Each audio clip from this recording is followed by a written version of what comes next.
Welcome to my YouTube channel. Today we are going to discuss about the Indian stock market from broader market analysis perspective, the leading sectors analysis, and also the recent investments what we have made into the sectors. And in the final part, we are going to discuss about the impact of war on Indian markets. Now we are seeing the Nifty 500 performance in the recent week. This has been a volatile week, not so great for Indian markets again. So at this point, it looks like that Indian markets have taken a pause at the lows of January 2026. Now the recent concern with respect to the war, wherein we can observe that if the war continues to escalate, we are going to be hammered for sure. Now let's dive deep into the contents. You can see the 50 days moving average has breached 200 days moving average, and this time it is to be very cautious. But is this the beginning of a bear market? We never know. Let's try to go through the history and try to understand why this could not be the one. I'll try to revisit the times from 2023. Though we were not in a broader, having pressure from external situations like war, we could see that the market was underperforming for a short duration. And 50 days moving average did breach 200 days moving average for a short duration. Yes, it could happen. And due to the broader market impact like war, we are under a similar stress for time being. So my next plan of action will be like wait and watch. If this particular low of 22,337, which was formed in the month of January 2026, is breached confirmly, then I'll wait. I'll wait for the new highs to form. So until then, I'll try to continue my investments with respect to the broader market. Now we'll move on to Nifty 50. So we can see Nifty 50 is 50 days moving average is about 200 days moving average, but the recent low of Jan 2026 has been breached and the closing is not so great. So I would prefer to wait and watch until the next situation unfolds. This would not be a very great time for me to invest straight away.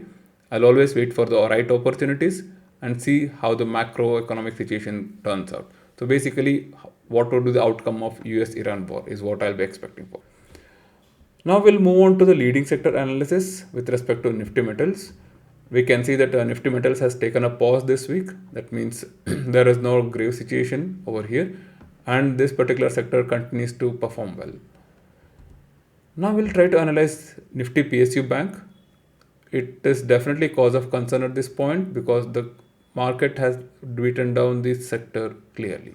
If this sector has to continue its next leg of run, there could be an accumulation point.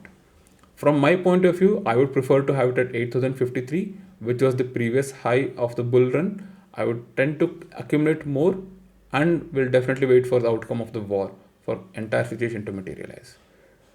Now we'll move on to the next sector where we had invested last week. I began my investment in Nifty Energy when it breached the high of 37,000. So now again there has been a pullback due to the macroeconomic situations again due to the war.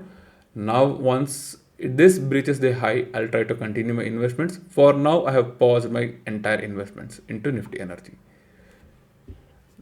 We'll move on to the next sector, that is what is the impact of US-Iran war on India.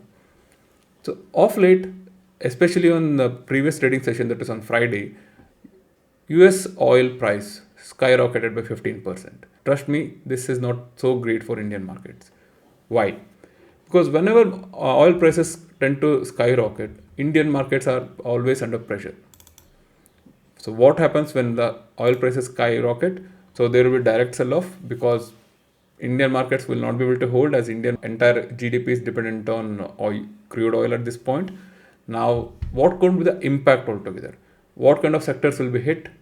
Basically, it will be OMCs, oil marketing companies, the public companies which tend to sell, you can see it over in the market, they will be hit first.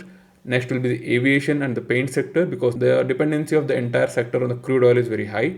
Aviation they need for fuel, paints they need crude oil for their raw material.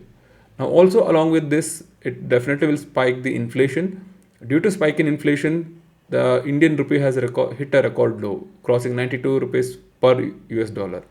This will also increase the pressure on the overall exports. That means India will have to spend more. India's net oil imports accounts for nearly 3.1% of India's GDP. Now, every $10 per barrel increase roughly translates to $13 to $15 billion for every single import bill. So we are going to face a terrible situation in coming days, and hopefully we tend to sustain the scenario. That's all for today's analysis. Thank you.